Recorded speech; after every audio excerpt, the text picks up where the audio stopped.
I'm Lexi Rivers, 32, the daughter who came up from a blue-collar house, earned an ROTC scholarship, and climbed my way to command. For years, I covered bills, solved crises, and showed up for everyone. But when my own parents joked at a backyard barbecue, no husband, no career, every family has a failed child, I made a decision that changed everything. Have you ever been dismissed or humiliated by the very people you carried?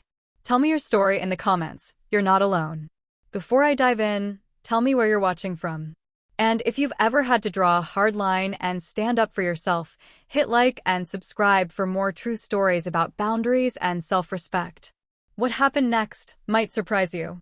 I learned early that reliability was both my gift and my curse. In our house on Maple Street, with its carefully maintained lawn and predictable dinner routines, I was the one who made things work. While my younger brother Tommy played baseball and my sister Sarah practiced piano, I balanced the family checkbook at 14. Not because anyone asked me to, but because I noticed the bills piling up and the worried looks between my parents when they thought we weren't watching.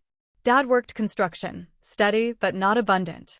Mom cleaned offices downtown 3 evenings a week, coming home with stories about empty buildings and the quiet satisfaction of a job done right. They valued order, appearances, the kind of life that looked successful from the outside. Sunday dinners with the good china. Christmas cards with all 4 of us smiling in coordinated outfits. The American dream in modest, achievable increments. I thrived in this environment. Structure gave me purpose. I made honor roll every semester, not for the praise, but for the challenge of maintaining excellence. When other kids complained about chores, I organized our household systems. Color-coded schedules for who took out trash, who fed our aging golden retriever, who helped mom with grocery runs.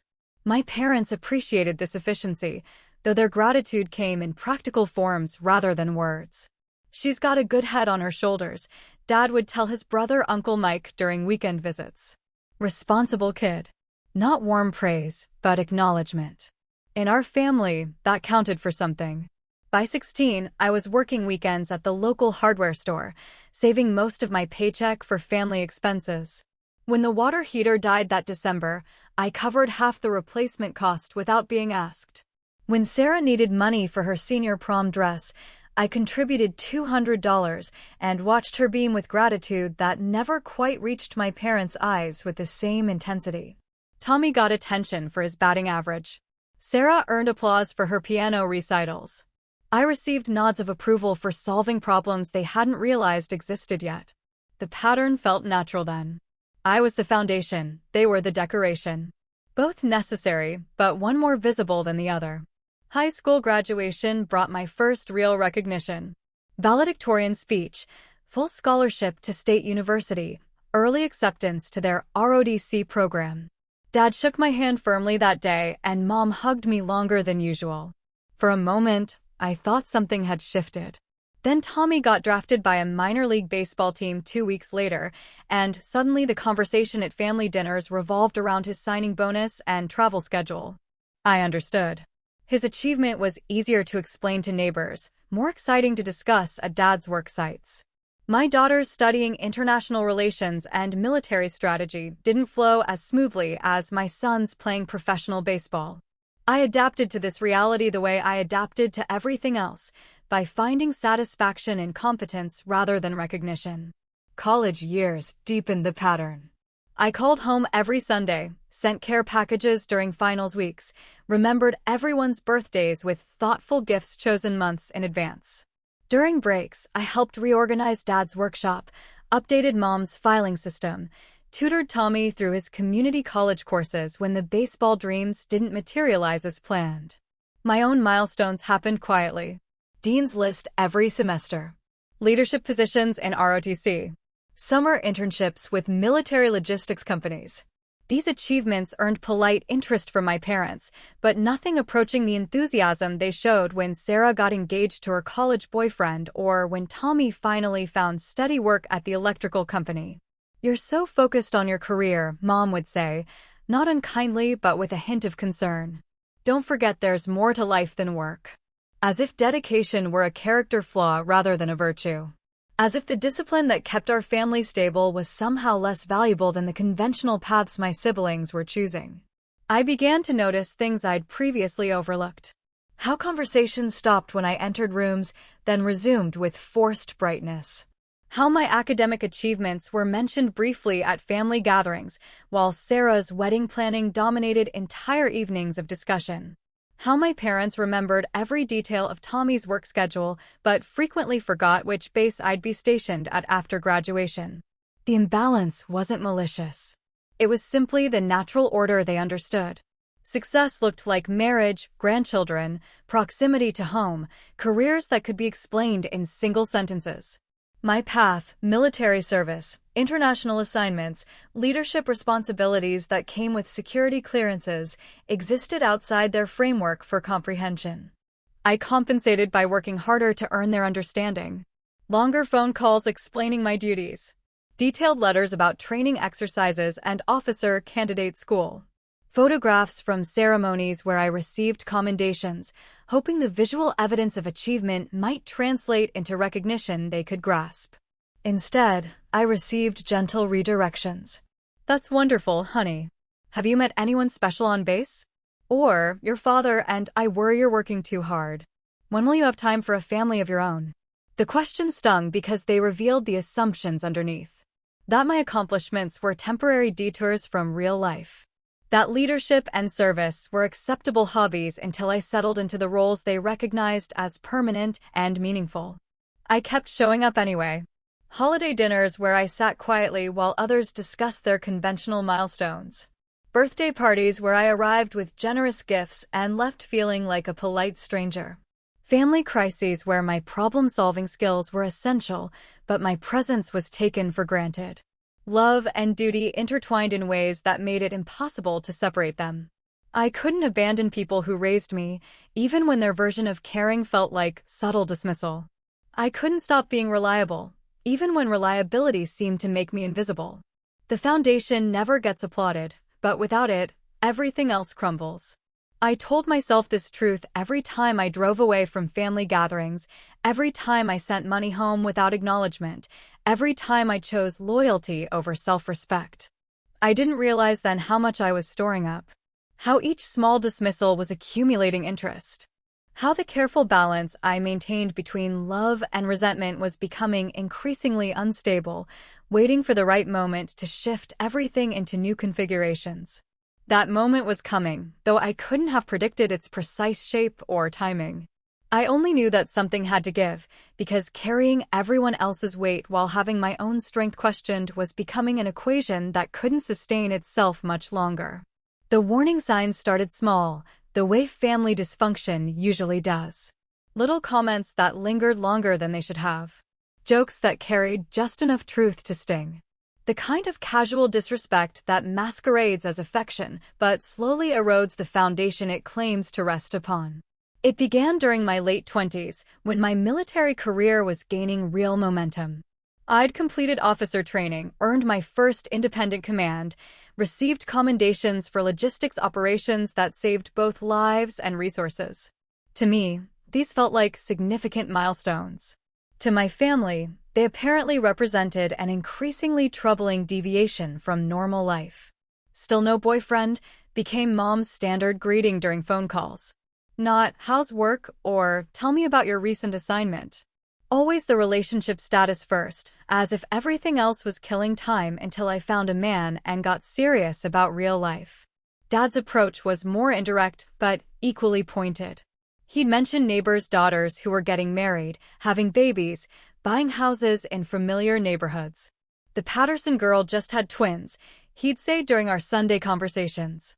"Seems like yesterday she was your age, running around with no direction." Funny how people settle down eventually. The implication was clear. My direction was actually a lack of direction. My achievements were symptoms of not yet finding my proper place in the world.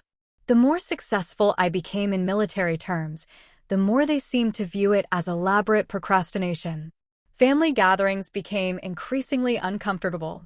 Cousins would arrive with spouses and children, receiving immediate attention and admiration. I'd show up in uniform on rare visits home, and while initial greetings were warm, conversations quickly shifted to other topics. My promotion to captain warranted brief congratulations before discussion moved to Sarah's new kitchen renovation or Tommy's weekend fishing trip. The message was subtle but consistent.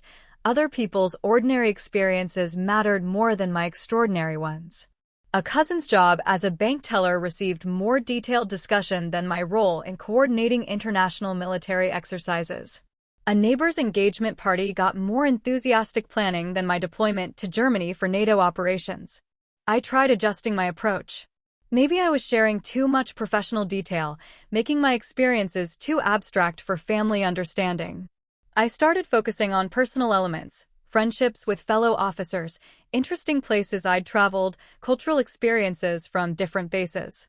The response was polite but distant, as if I was describing someone else's life rather than my own. Uncle Mike, Dad's older brother, became the family voice of conventional wisdom. During holiday dinners, he'd corner me with unsolicited advice about biological clocks and career limitations. "Military's fine for a while," he'd say, gesturing with his beer bottle for emphasis. "But what happens when you want a real life? Can't raise kids moving around all the time." These conversations happened while my male cousins discussed their jobs without anyone questioning the long-term viability of their choices. Nobody asked Tommy when he planned to settle down from his electrical work. Nobody suggested that Sarah's teaching career was incompatible with family life.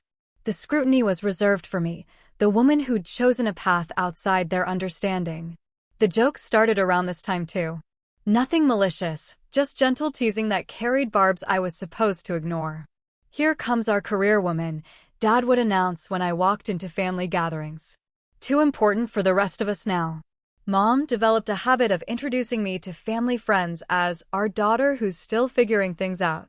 When I corrected her, explaining my rank, my responsibilities, my career progression, she'd wave dismissively. "All that military stuff. What I mean is, she hasn't found herself yet." The phrase stung because it revealed how completely they misunderstood my choices. I had found myself. I'd found purpose, competence, respect from peers and superiors who valued my contributions. What I hadn't found was their approval for the person I'd become, and apparently that made everything else irrelevant. Sarah, now married with her first baby, became the family success story. Every milestone, pregnancy announcements, nursery preparations, first words, first steps, received extensive celebration and documentation. I was genuinely happy for her, but the contrast was impossible to ignore. Her conventional achievements earned parades while my exceptional ones earned polite tolerance. The breaking point approached slowly, like water filling a container I hadn't realized was sealed. Each small dismissal added to the pressure. Each joke at my expense, each redirect away from my accomplishments, each assumption that my life was somehow incomplete or temporary, contributed to a growing tension I couldn't release. I still showed up. Still sent money when family emergencies arose. Still remembered birthdays and anniversaries with thoughtful gifts. Still played the role of reliable daughter, dependable sister, the one who could be counted on to solve problems and ask nothing in return. But something was changing in how I heard their words, how I interpreted their actions. The pattern that once felt natural now felt deliberately diminishing. The family dynamic that once seemed just slightly unfair now appeared systematically designed to keep me in my place, grateful for crumbs of recognition, always striving for approval that moved further away the more successful I became.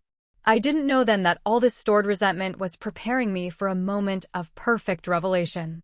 That years of being underestimated were building toward an event that would make their misconceptions impossible to maintain. That the very dismissal I'd learned to tolerate would soon become the backdrop for a recognition so undeniable that it would reorganize every relationship in our family. The storm was gathering, and I was walking directly into it with the kind of calm confidence that only comes from knowing you've been preparing for this test your entire life, even when you didn't realize what you were training for. The family barbecue was scheduled for Memorial Day weekend, a tradition Mom had maintained for 15 years. Extended family, neighbors, the usual crowd gathered in our backyard with its freshly painted deck and carefully maintained flower beds. I'd driven 8 hours from my current base, arriving Saturday morning to help with preparations, as I always did. The guest list was predictably familiar. Uncle Mike and Aunt Linda with their twin boys, now teenagers who barely looked up from their phones. The Hendersons from next door, who'd watched me grow up and still asked about my plans as if I were 22 instead of 32. Various cousins, some with new spouses to introduce, others with children who ran around the yard while adults watched with indulgent smiles. I wore civilian clothes, as I usually did for family gatherings. Dark jeans, simple blouse, nothing that screamed military precision, but nothing that hid my fitness or bearing either. Old habits die hard. I stood straighter than most people, spoke with the clarity that comes from years of briefing senior officers, moved through social situations with the kind of organized efficiency that civilian gatherings rarely require. The afternoon unfolded predictably. Dad manned the grill with Uncle Mike, discussing local politics and construction projects. Mom orchestrated food distribution with the other women, ensuring everyone had enough potato salad and remembering dietary restrictions with the attention to detail that made her excellent at her job and indispensable at family events. I fell into my usual role, helping where needed, listening to stories I'd heard variations of before, answering polite questions about my work with the abbreviated explanations that didn't make people uncomfortable. When Cousin Jenny described her promotion to assistant manager at the insurance office, I offered genuine congratulations. When the Henderson boy talked about starting college in the fall, I shared appropriate encouragement. The conversation drifted, as it always did, toward personal milestones and relationship status. Sarah, now visibly pregnant with her second child, received extensive attention and advice. Tommy's girlfriend was welcomed warmly, questioned gently about her intentions and timeline. The underlying message was clear. These were the developments that mattered, the achievements worth celebrating. Then Mom, emboldened by wine and the comfortable familiarity of longtime friends, decided to include me in the relationship discussion. "What about you, honey?" she asked with that particular tone mothers use when they're about to say something they think is helpful but isn't. "Still no husband? Still no career?" The question landed wrong on multiple levels. First, the dismissal of everything I'd accomplished professionally, as if 15 years of military service, multiple commendations, and increasing responsibility counted as no career. Second, the assumption that without marriage, my life lacked fundamental meaning or direction. But it was the public nature of the question that made it particularly cutting. She'd chosen this moment, with extended family and neighbors watching, to highlight what she perceived as my failures. Not my achievements, not my service to country, not my confidence or dedication. My deficiencies, as she understood them.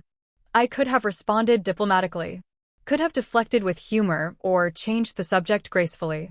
Instead, I felt something shift inside me, like a mechanism clicking into place after years of pressure buildup. "I have a career, Mom. I've had a career for 15 years. Dad, overhearing from the grill, decided to join the conversation with his own version of helpful perspective. "Every family has a failed child," he said with the casual confidence of someone delivering folk wisdom. He gestured toward me with his spatula, not unkindly but with the matter-of-fact tone he used when explaining why certain construction projects wouldn't work. The words hung in the air like smoke from the grill, visible and impossible to ignore. Around us, conversation didn't stop but shifted, people suddenly finding their potato salad fascinating while processing what they'd just heard. Uncle Mike nodded knowingly. Aunt Linda made a soft sound of sympathy. The neighbors exchanged the kind of look that said they'd witnessed something they'd discuss privately later. Failed child. After everything I'd accomplished, everything I'd contributed to this family, everything I'd sacrificed to be the reliable one they could count on, that was his assessment. Not struggling child, not different child, not child finding her own path. Failed. I stood there absorbing the impact, feeling 15 years of dismissed achievements crystallize into perfect clarity about how my family actually saw me. The financial support I'd provided, the problems I'd solved, the crises I'd managed, none of it had earned me respect or understanding. I was still the deviation from normal, the family member who'd chosen incorrectly and needed to be tolerated rather than celebrated. Then, as if the universe had been waiting for exactly this moment to reveal its sense of dramatic timing, we heard the helicopter. It started as a distant sound, the kind that makes people look up casually before returning to their conversations. But this sound grew louder, more focused, clearly approaching our neighborhood rather than passing over it. The steady thrum of military-grade rotors, unmistakable to anyone who'd spent time around aircraft. People stopped talking. Children stopped running. Everyone in the backyard turned their attention skyward as the sound became impossible to ignore. Then we saw it, a large, official-looking helicopter approaching our street, flying with the kind of precision that indicated specific destination rather than routine patrol. "What the hell?" Dad muttered, spatula still in hand. The helicopter circled once, professionally assessing the landing area, then descended toward our front yard with the controlled power of a machine operated by people who knew exactly what they were doing. The rotor wash sent paper plates flying and forced everyone to shield their eyes from debris, but nobody moved away from the spectacle. As the aircraft settled on our lawn, its rotors still turning, official figures emerged. Two men in dark suits, moving with a purposeful efficiency I recognized immediately. Secret Service. Behind them, a uniformed officer I didn't recognize but whose bearing and decorations indicated significant rank. They walked directly toward our backyard, navigating around lawn furniture and flower beds with the kind of focused determination that made it clear this wasn't a social visit.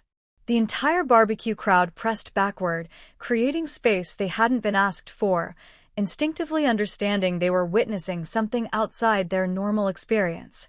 The senior officer approached me directly, ignoring the crowd of confused family members and neighbors. His bearing was impeccable, his uniform crisp despite the helicopter journey, his expression serious but respectful. "Madam Commander," he said, his voice carrying clearly across the now-silent backyard. "The White House needs you immediately." The words hit the gathering like a physical force. "Madam Commander. White House. Immediately." Each syllable reconfigured the afternoon, transforming a casual family barbecue into something none of them had ever experienced before. I looked at my parents. Dad still held his spatula, but his face had gone pale. Mom stared at me as if seeing a stranger, her earlier confidence evaporating as the implications of what she was witnessing began to register. Uncle Mike's mouth was open. The neighbors were whispering urgently to each other. Sarah looked from me to the officers to the helicopter, trying to process how her ordinary sister had suddenly become someone important enough to warrant this kind of attention. The moment stretched, perfect and terrible, as years of dismissal collided with undeniable recognition. Every joke about my career, every suggestion that I needed to find real purpose, every implication that I was the family failure, all of it suddenly revealed as profound misunderstanding of who I actually was and what I actually did. I straightened, feeling the familiar comfort of military bearing take over. "I'll need 5 minutes to change into uniform." The officer nodded. "Of course, Commander. We'll wait." As I walked toward the house, I could hear the beginning of hushed, urgent conversations behind me. People trying to make sense of what they'd just witnessed, reassessing everything they thought they knew about the quiet woman who'd been helping serve potato salad 20 minutes earlier. Dad was pinching himself, literally, standing there with disbelief written across his face. Mom looked like she'd seen a ghost, specifically, the ghost of her own words coming back to haunt her. "Every family has a failed child."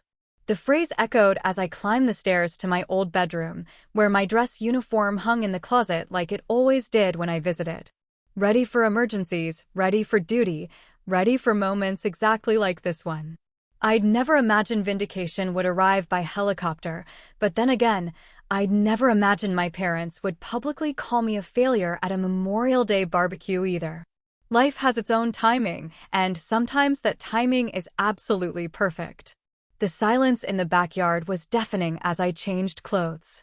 Through my childhood bedroom window, I could see the crowd of family and neighbors standing in awkward clusters, stealing glances at the helicopter on our front lawn, trying to process the radical shift in their understanding of reality. When I walked back outside in full dress uniform, decorations and ribbons catching the late afternoon sunlight, the transformation was complete. Not just in how I looked, but in how everyone else saw me. The reliable family helper had vanished, replaced by someone whose importance they were only beginning to comprehend. The officers escorted me toward the helicopter with professional courtesy.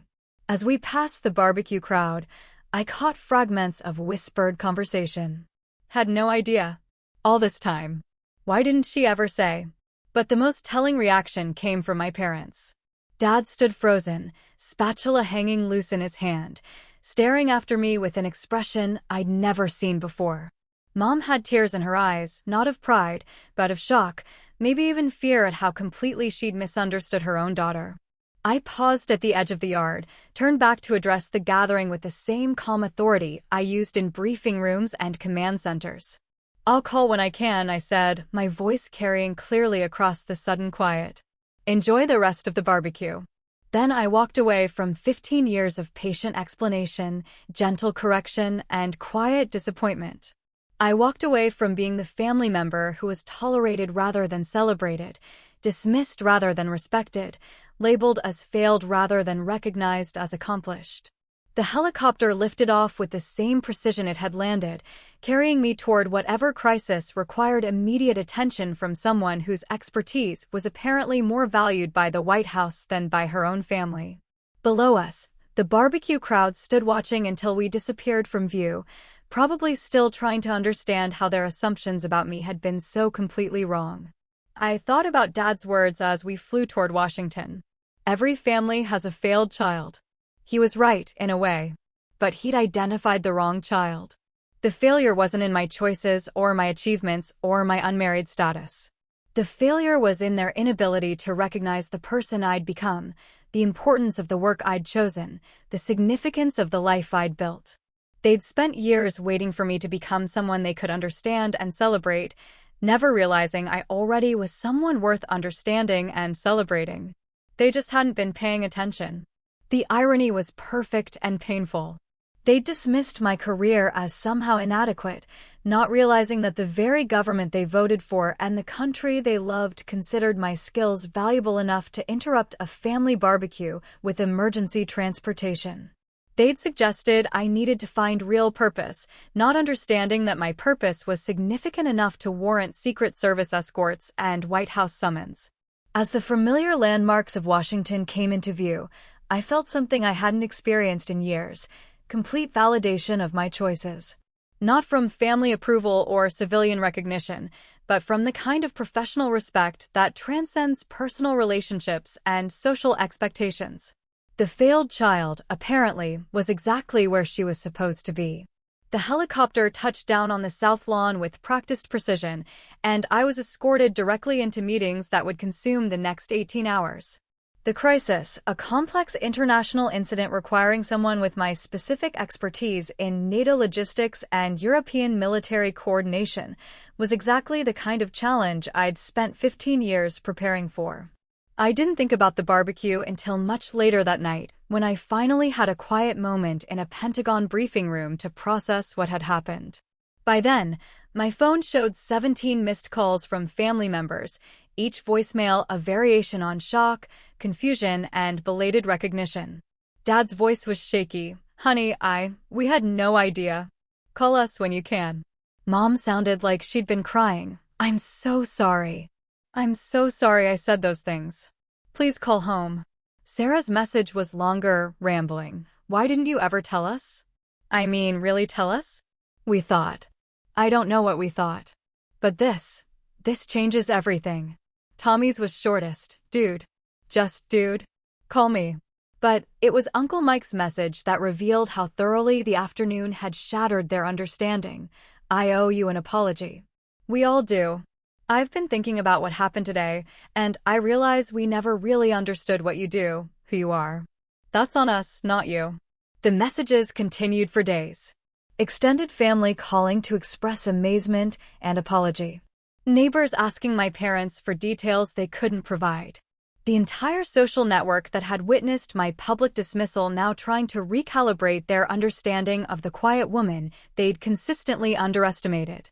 But the most significant change was in how my parents processed what they'd experienced. Dad called every day for a week, not with his usual distracted small talk, but with genuine questions about my work, my responsibilities, my experiences. As if he was meeting his daughter for the first time at age 32. I keep thinking about what I said, he admitted during one of these calls. About every family having a failed child. I was so wrong. Not just wrong about you, but wrong about what failure even looks like. Mom's approach was more emotional, filled with self-recrimination and attempts to explain their previous behavior. We thought we were being helpful, she said through tears. Encouraging you to want what we thought was normal, what we understood. We didn't realize that what you'd chosen was. She paused, searching for words. Important. Really important. Their newfound awareness was touching, but also overwhelming. After years of gentle dismissal, their sudden intense interest in my professional life felt almost invasive. They wanted details about classified operations I couldn't share, explanations of international situations beyond their background knowledge, stories about experiences that couldn't be reduced to dinner table conversation. More challenging was their attempt to retroactively reframe our family narrative. Suddenly, they remembered achievements they'd previously overlooked, mentioned my accomplishments to friends and neighbors with the kind of pride they'd shown for Sarah's wedding and Tommy's baseball success. They seemed desperate to prove they'd always recognized my value, despite years of evidence to the contrary. I appreciated their efforts, but couldn't immediately trust them. Respect that comes only after public validation feels different from respect based on understanding and genuine appreciation. I'd spent too many years being patient with their limitations to immediately embrace their newfound enthusiasm for my choices. The broader family response was more complicated. Some relatives expressed genuine surprise and admiration, acknowledging they'd never understood the significance of my work. Others seemed almost resentful, as if my revealed importance somehow diminished their own achievements or made them feel foolish for their previous attitudes. Cousin Jenny, whose insurance office promotion had received more family attention than my military commendations, was particularly awkward during subsequent conversations. "You must think we're all so small town," she said during one stilted phone call. "So focused on ordinary things while you were out there doing whatever it is you do." The comment revealed the challenge we all faced. My work remained largely incomprehensible to them, protected by security requirements and professional complexity beyond their experience. They knew it was important now. The helicopter and White House summons had proven that, but they still couldn't really understand what I did or why it mattered. This gap between recognition and comprehension created new problems. They wanted to celebrate me but didn't know how. They wanted to support me but couldn't understand my challenges. They wanted to include me in family discussions, but felt intimidated by the sudden awareness of how different my world was from theirs. I found myself in the strange position of having more respect, but feeling more isolated. Before the barbecue incident, we'd at least shared the comfortable fiction that we understood each other. Now we were all acknowledging the vast differences in our experiences, and that acknowledgement created distance even as it generated newfound appreciation. The most painful realization was how much time we'd lost. Years of surface-level relationships, missed opportunities for real understanding, accumulated resentment on both sides that might have been avoided with better communication and genuine curiosity about each other's lives. I began to see my own role in the family dynamic more clearly. Yes, they dismissed my achievements and underestimated my importance. But I'd also allowed that dismissal, choosing not to push back against their assumptions, not to demand better understanding of my choices. I'd been so focused on being the reliable family member that I'd never insisted on being the respected family member. The helicopter incident had forced recognition, but it was external validation rather than earned understanding. Real respect would require ongoing effort from all of us, their willingness to learn about my world, my willingness to share more of it, everyone's commitment to building relationships based on who we actually were rather than who we'd assumed each other to be. But that work would have to wait. The crisis that had pulled me away from the barbecue extended into months of complex international negotiations, requiring my full attention and expertise. Distance provided perspective on family dynamics, but it also delayed the harder work of rebuilding relationships on more solid foundations. For now, it was enough to know that the casual dismissal was over. The jokes about my lack of career, the implications that I needed to find real purpose, the suggestions that I was the family failure, all of that had been revealed as profound misunderstanding, impossible to maintain after what everyone had witnessed. Justice had come not in arguments or explanations, but in undeniable demonstration. Sometimes that's the only way truth can penetrate years of comfortable assumptions. Sometimes people need to see the helicopter before they can recognize the person who is standing in their backyard all along. 6 months passed before I could return home for an extended visit. The international crisis had resolved successfully, my role in the solution earning recognition that my family read about in newspapers before I could tell them about it myself. The distance had been necessary for the work that required my attention and for processing how fundamentally our family dynamics had shifted. The changes were immediately apparent when I walked into my parents' house that December. Photos that had never been displayed now occupied prominent spots in the living room, me in uniform receiving commendations, shaking hands with officials whose names they'd Googled to understand their significance. My military service, once treated as an extended phase I'd eventually outgrow, was now presented as the family's source of pride. It felt strange seeing my professional life curated for their social context, my achievements reframed as evidence of their successful parenting.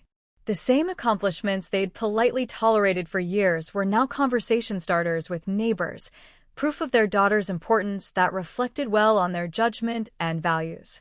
Dad had done research.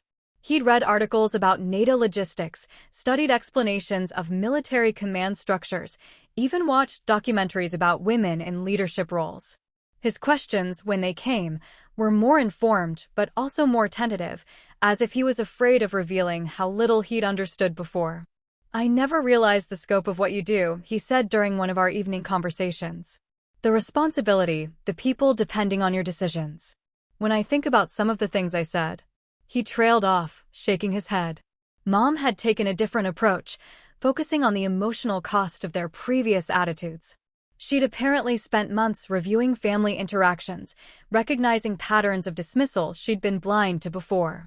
Her apologies were thorough and painful, detailed catalogs of moments when she'd failed to appreciate my choices or achievements. "I keep remembering things I said, ways I acted," she confided. "How many times I suggested you were missing out on real life while you were actually living a bigger life than any of us understood." Their remorse was genuine, but also overwhelming. I'd wanted recognition and respect, not guilt and self-flagellation.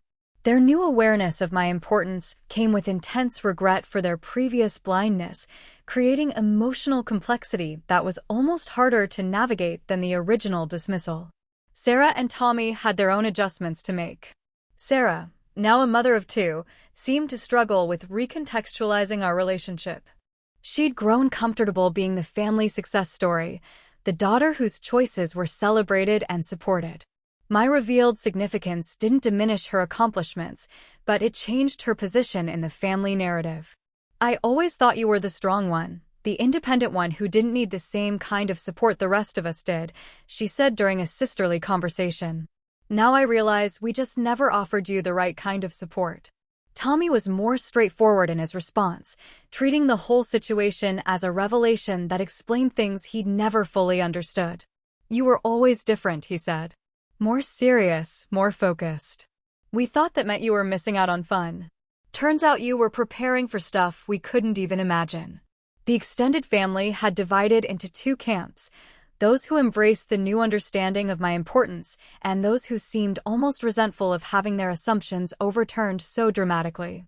Uncle Mike fell into the first category, becoming an unexpected advocate for taking my perspectives more seriously in family discussions. Others struggled more with the shift. Cousin Jenny, whose insurance office achievements now seemed modest in comparison to my White House summons, had grown distant during family gatherings. Not hostile, but clearly uncomfortable with the recalibration of our relative status within the family hierarchy. The neighbors had their own reactions.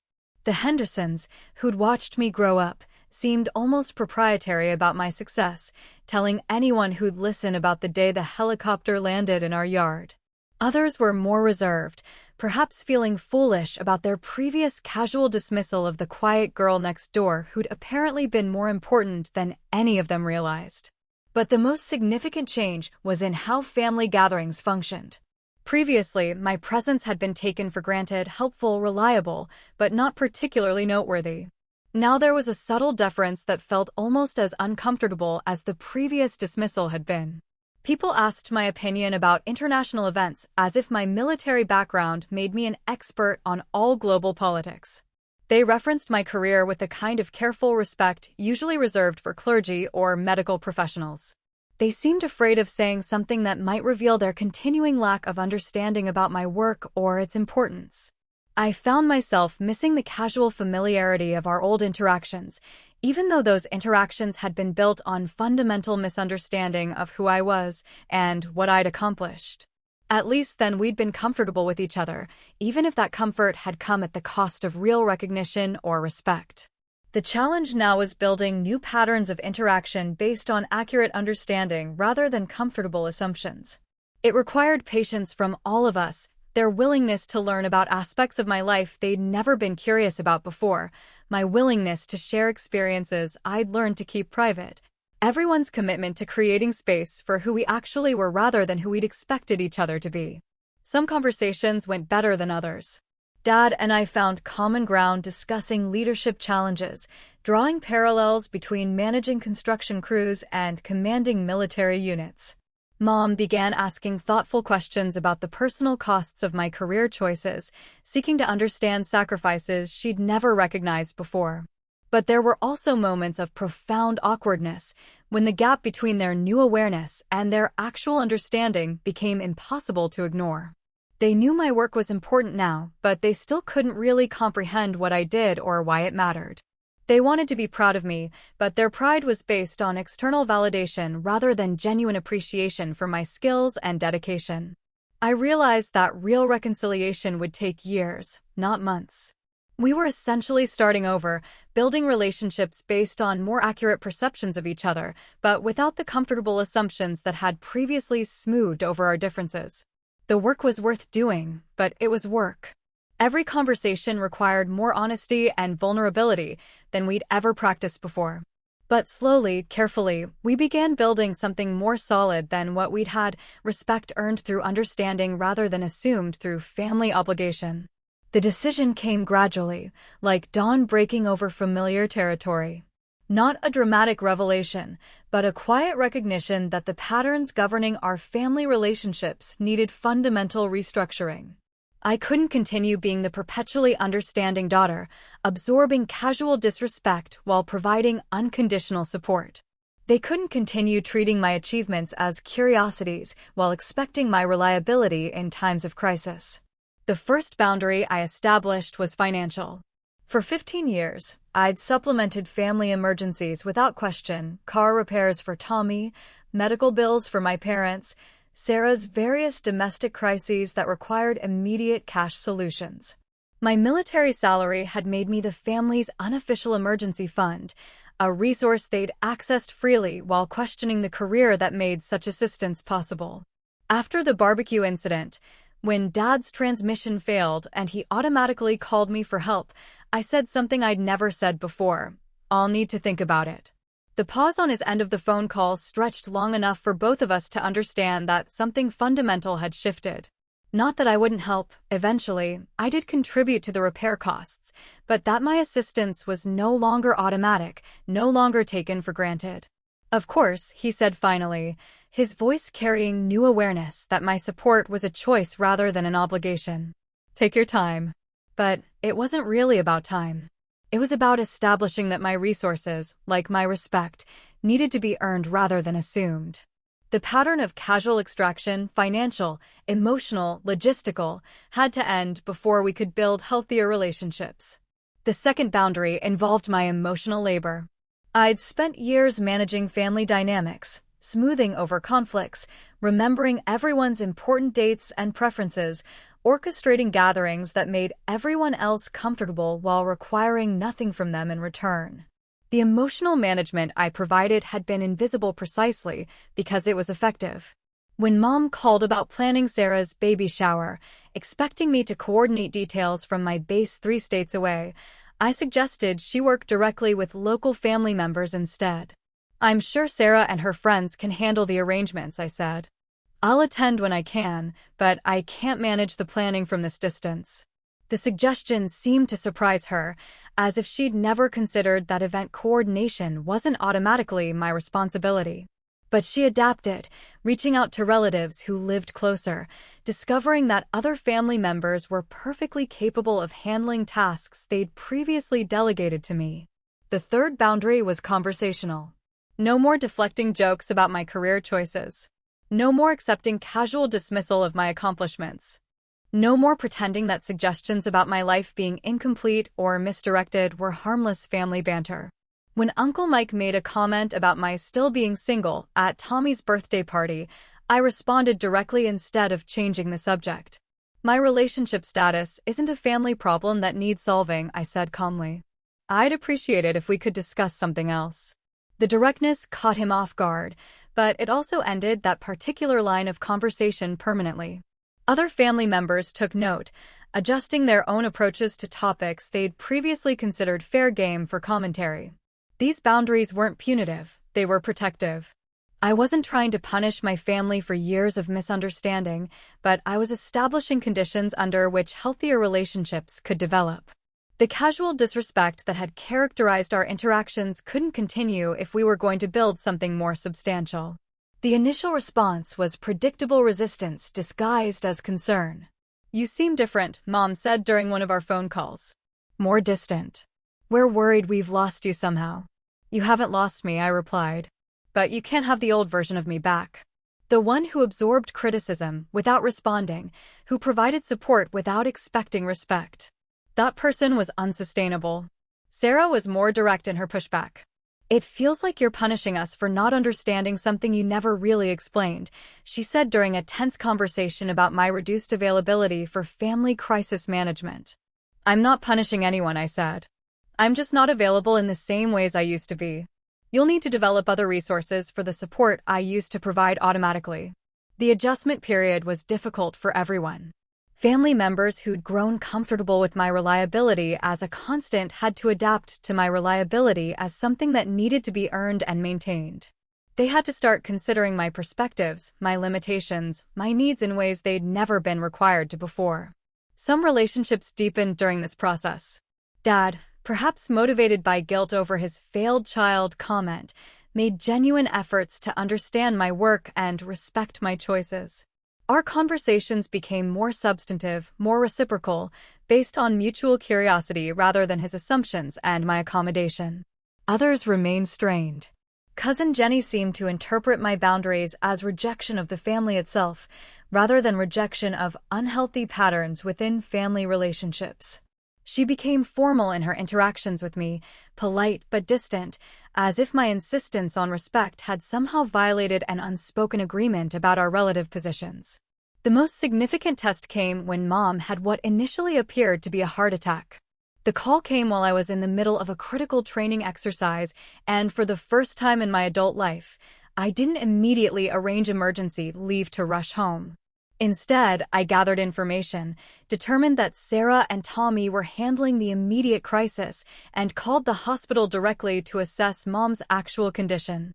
When the situation proved less serious than initially feared, exhaustion and anxiety rather than cardiac emergency, my measured response became a family controversy.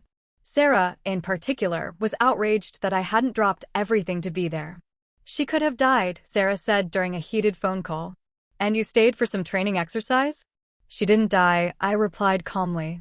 "She wasn't in immediate danger after the first few hours. Tommy was with her, you were handling medical decisions, and my presence wouldn't have changed her treatment or outcome.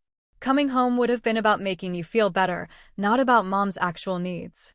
The conversation revealed how much my family had relied on my crisis response as emotional comfort rather than practical necessity. My presence during emergencies had often been more about their anxiety than about solving actual problems. Learning to distinguish between genuine need for my assistance and reflexive expectation of my availability became crucial for all of us. Over time, the boundaries I'd established began producing the relationships I'd hoped for. Family members started asking about my work with genuine curiosity rather than polite tolerance. They began considering my perspectives on family decisions instead of assuming my compliance. They started offering support for my challenges instead of expecting me to be everyone else's source of strength. But these improvements came at a cost. Some family members never adjusted to the new dynamic, preferring to maintain distance rather than engage with me as an equal rather than a resource. A few relationships remained permanently altered, cordial but no longer close, casualties of patterns that couldn't survive more honest interaction. I missed some aspects of our old dynamic, the easy familiarity, the uncomplicated assumption that I'd always be available and understanding. But I didn't miss the casual disrespect, the dismissal of my achievements, the expectation that I'd provide everything while asking for nothing. The boundaries weren't walls. They were frameworks for healthier interaction. Within those frameworks, some relationships flourished while others withered. The difference was telling. The people who could respect my limits turned out to be the people worth having closer relationships with. Setting these boundaries required accepting that I couldn't control how other people responded to them. Some family members rose to meet the new expectations, while others chose distance over adjustment. Both responses provided valuable information about the relationship's potential for growth and mutual respect. By the end of that first year after the barbecue incident, our family had reorganized itself around more honest acknowledgments of who we actually were rather than who we'd assumed each other to be. The process was ongoing, requiring constant attention and adjustment, but it was producing something more sustainable than what we'd had before. I was no longer the family member who could be counted on to absorb unlimited stress while asking for nothing in return. I was the family member whose support came with conditions, whose respect needed to be earned, whose presence was a gift rather than an obligation. The shift was uncomfortable for everyone, but discomfort had turned out to be the price of authenticity. We were learning to relate to each other as adults with agency and boundaries rather than as people trapped in childhood roles that no longer served anyone's actual needs. The real work was just beginning. 2 years after the helicopter landed in our backyard, I found myself back home for Christmas, observing changes that had crystallized slowly but definitively. The woman who'd absorbed casual dismissal while providing unconditional support no longer existed. In her place was someone who participated in family life selectively, strategically, with clear awareness of her own worth and limitations. The transformation hadn't been easy for anyone. Family members who'd grown comfortable with my automatic availability had to develop other resources for crisis management. Relationships that had functioned primarily through my emotional labor either evolved or diminished. The comfortable predictability of our old patterns gave way to something more honest, but requiring more effort from everyone. Dad had made the most significant adjustment. The man who'd once casually labeled me the family failure now sought my opinion on decisions large and small. When he considered changing companies, he asked about the strategic implications. When Mom worried about their retirement planning, he suggested consulting me about long-term financial thinking. The respect felt genuine because it was based on demonstrated competence rather than obligatory family loyalty. I keep thinking about that day he told me during a quiet moment while we worked together organizing his garage. What I said, how wrong I was about everything. Not just about you, but about what success looks like, what matters in life. His acknowledgement meant more than apologies because it represented genuine learning rather than simple regret. He'd spent months reconsidering assumptions about achievement, recognizing that his narrow definitions had blinded him to forms of excellence outside his experience. Mom's evolution was more complex. She'd always been the family's emotional center, managing relationships and maintaining connections through careful attention to everyone's needs and feelings.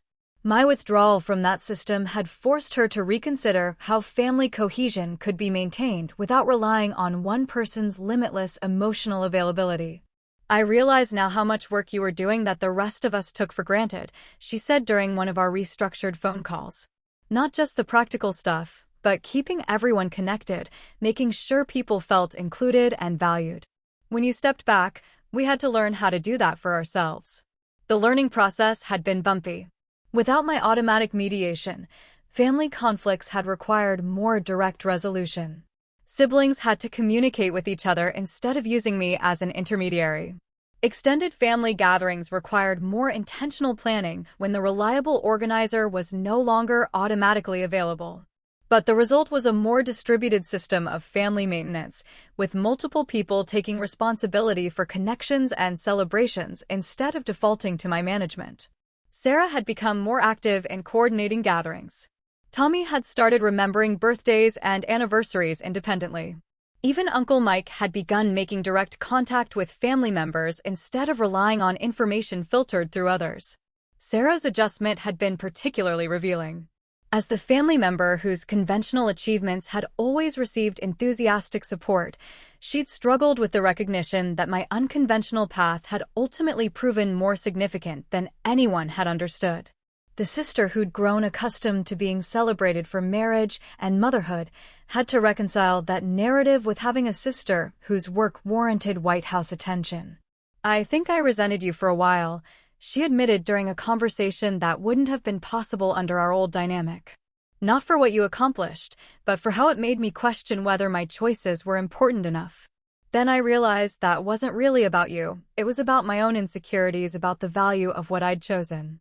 Her honesty opened space for a more authentic relationship between us. Instead of competing for parental approval or family resources, we could appreciate each other's different contributions to the world. Her work as a teacher and mother mattered differently than my military service, but both had value that didn't need to be ranked or compared. Tommy had perhaps the simplest response to our family's reorganization. "Things are better now," he said with characteristic directness. "More honest. We actually know each other instead of just thinking we do." His observation captured something essential about what had changed. The old family system had functioned through comfortable assumptions and familiar roles that required minimal examination. The new system demanded ongoing attention to who we actually were and what we actually needed from each other. Extended family reactions varied more widely. Uncle Mike had become an unexpected ally, often redirecting conversations away from personal criticism and toward more substantive topics. "Let's talk about something that matters," became his standard response when discussions veered toward judgmental gossip about family members' life choices. Other relatives remained uncomfortable with the new dynamic. Cousin Jenny continued to interact with me formally, maintaining polite distance rather than engaging with the reality of our changed relationship. Some gatherings felt strained as people navigated unfamiliar social territory without the old patterns to guide them. The neighbors had their own recalibrations to make. The Hendersons, who'd watched me grow up and witnessed the helicopter incident, seemed almost proprietary about my success. They'd become unofficial family historians, telling anyone who'd listen about the day they realized their quiet neighbor was more important than any of them had imagined. But their newfound respect, while gratifying, also felt somewhat hollow because it was based on external validation rather than genuine understanding of my character or choices. They celebrated my importance now, but they hadn't valued my dedication or competence before it was publicly demonstrated. The most profound change was in how I experienced family gatherings. Previously, I'd attended with a mixture of duty and hope, duty to maintain family connections, hope for recognition that rarely materialized. Now I attended with clear boundaries and realistic expectations, able to enjoy genuine connections while remaining detached from dysfunctional patterns. Christmas dinner that year illustrated the difference perfectly. Instead of automatically managing logistics and smoothing over tensions, I participated as a guest in my own family. When conflicts arose between other family members, I offered perspective if asked, but didn't assume responsibility for resolution. When conversations turned to topics I found uninteresting, I excused myself rather than politely enduring them. The result was a more relaxed, authentic version of myself at family events. People who wanted genuine interaction with me could have it.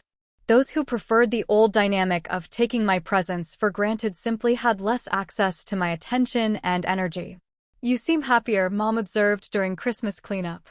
"More yourself, if that makes sense." It did make sense. For years, I'd performed the role of the endlessly accommodating family member, suppressing my own needs and perspectives to maintain harmony. The performance had been exhausting and ultimately unsustainable. The authentic version of myself, boundaries intact, respect required, was indeed happier and more sustainable. But the transformation had required accepting some permanent losses. Relationships that couldn't adapt to mutual respect had withered. The easy familiarity of unexamined assumptions was gone forever. Some family members remained uncomfortable with the person I'd revealed myself to be when I stopped performing the role they'd preferred. I'd learned that you can't force people to see you accurately, but you can refuse to enable their inaccurate perceptions. You can't make family members respect your choices, but you can stop seeking approval from people whose judgment you don't trust. You can't control how others respond to your boundaries, but you can maintain those boundaries regardless of their comfort level.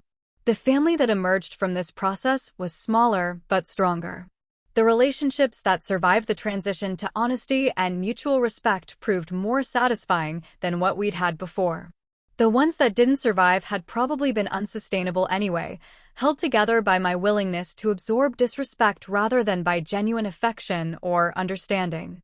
Standing in my childhood home that Christmas, helping with dishes while listening to conversations that included my perspectives instead of dismissing them, I felt something I'd never experienced before: complete comfort in my own family. Not the resigned tolerance I'd mistaken for comfort, but actual ease with people who saw me accurately and chose to value what they saw. The failed child had finally found her place, not by changing to meet their expectations, but by refusing to accept their limitations as permanent truth about her worth. 5 years have passed since the day my father called me the family failure at a backyard barbecue. 5 years since Air Force One landed on our front lawn and reconfigured every assumption my family had made about my life and choices. The intervening time has settled into new rhythms, new understandings, new ways of being connected that don't require anyone to diminish themselves for the comfort of others. I'm writing this from my office in the Pentagon, where the walls display commendations and photographs from a career that has continued to exceed even my own expectations. The work that once mystified my family has taken me to 6 continents, through crises that tested everything I'd learned about leadership and strategy. Into rooms where decisions affecting millions of people required the kind of expertise I'd spent decades developing.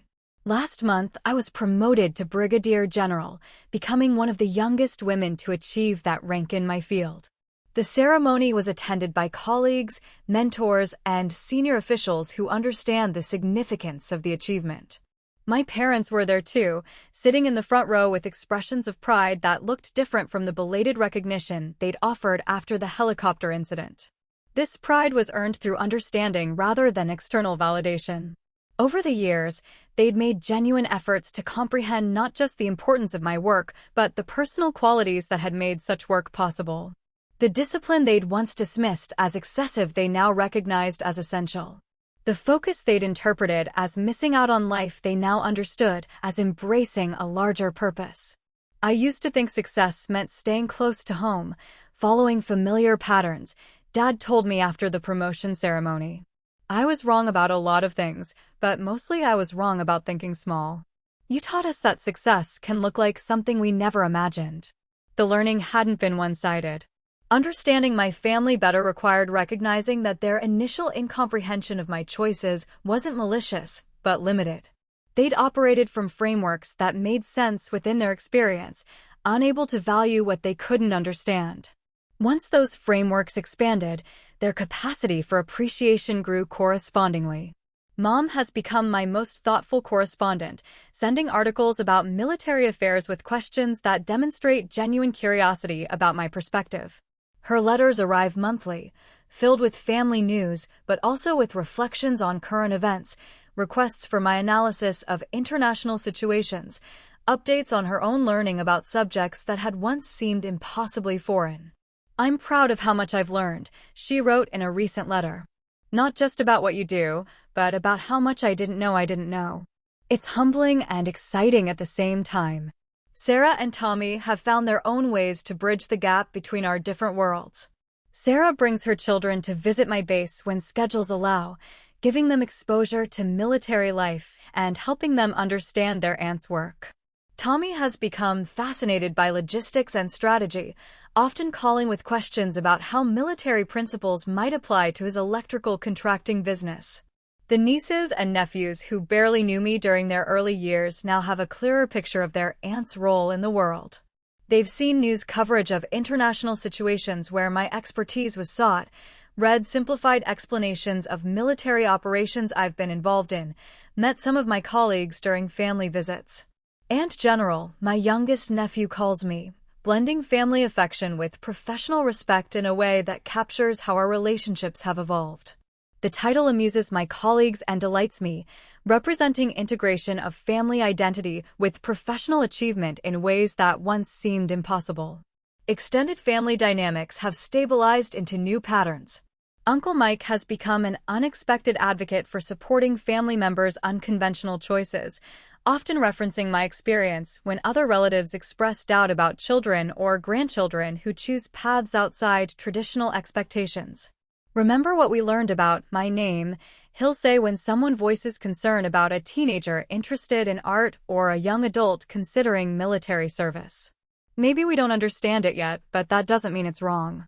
Cousin Jenny and I have found a cordial but distant equilibrium. We're polite at family gatherings, ask appropriate questions about each other's lives, but the easy familiarity we once shared never fully recovered from the recognition of how different our paths had become.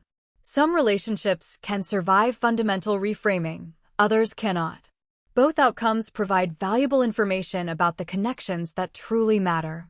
The neighbors who witnessed my transformation have their own legacy from that day. The Hendersons still tell the helicopter story to anyone who'll listen, but their narrative has evolved from simple amazement to broader reflection about assumptions and hidden potential. They've become more curious about their other neighbors, more careful about dismissing lives that look different from their own. Professional colleagues who know my background often express surprise at the family dynamics I've described. How did they not realize is a common question, usually accompanied by disbelief that anyone could dismiss military achievements so casually. But their surprise reveals their own assumptions about how recognition and respect function. They operate in environments where professional competence is immediately valued, where achievement translates directly into status and appreciation. They haven't experienced the disconnect between excellence and acknowledgement that characterizes many family systems, where love and understanding don't automatically correlate. I've learned to appreciate both environments, the professional world where my contributions are immediately recognized and the personal world where recognition required more complex negotiation. Both have taught me essential lessons about leadership, communication, and the difference between demanding respect and earning it. The most significant change is internal. I no longer need family approval to validate my choices, but I genuinely enjoy family connection when it comes from mutual understanding rather than duty or habit. The relationships that survived our transition to honesty have become more satisfying than anything we had before. The ones that didn't survive were probably built on foundations too weak to support authentic connection anyway. When young officers seek mentorship about balancing family expectations with military careers, I share lessons learned from my own experience. Don't assume family resistance means your choices are wrong. Don't sacrifice your authentic self to maintain comfortable illusions for others. Don't mistake enabling dysfunction for demonstrating love. But also, don't write off people who need time to understand your path. Don't assume that initial incomprehension indicates permanent limitation. Don't let justified anger prevent you from appreciating genuine growth when it occurs. The story that began with casual dismissal at a family barbecue has evolved into something more complex and ultimately more hopeful.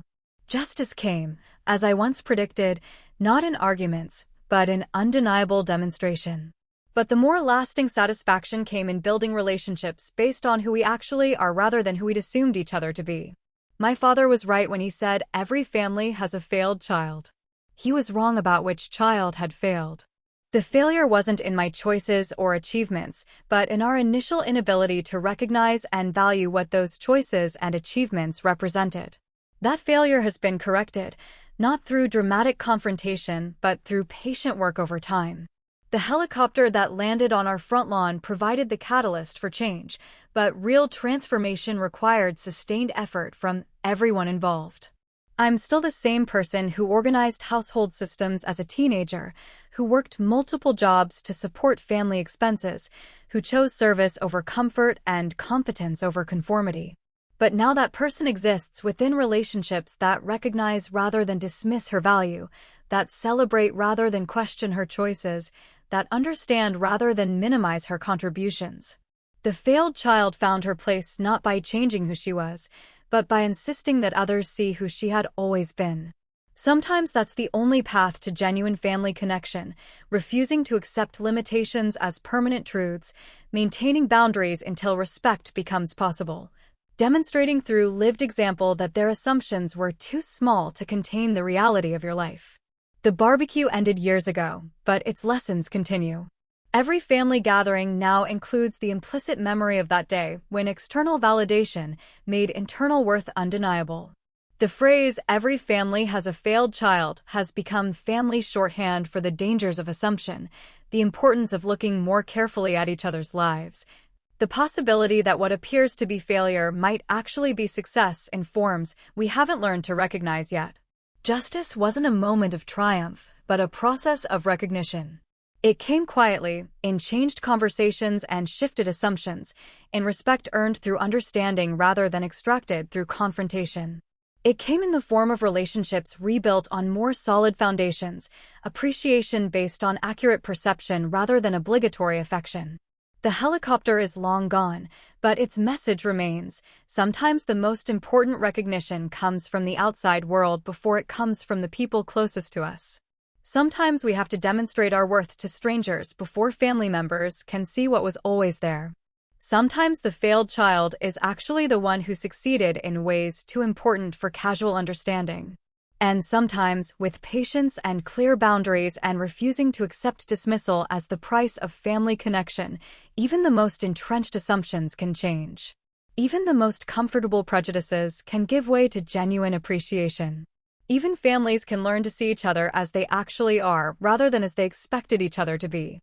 The woman who was once called the family failure now leads briefings in the Pentagon, advises senior officials on international strategy, and serves her country with the same dedication she once brought to organizing household systems and solving family crises. The difference is that now her family understands what that dedication is worth, what those skills can accomplish, what that life has always meant. Every family has a failed child. In ours, it turned out to be everyone who failed to recognize success when it was sitting at their dinner table, helping serve the potato salad, waiting patiently for the respect that would eventually come not through arguments or explanations, but through the quiet persistence of excellence that could no longer be denied. That day at the barbecue changed everything, not just how my family saw me, but how I saw myself. Have you ever had someone dismiss your worth, only to be forced to see the truth later? How did you handle it? Drop your story in the comments. I'd love to hear it. And if you've ever had to prove people wrong by simply living your truth, hit like, subscribe, and share this with someone who needs the reminder. Your value isn't up for debate.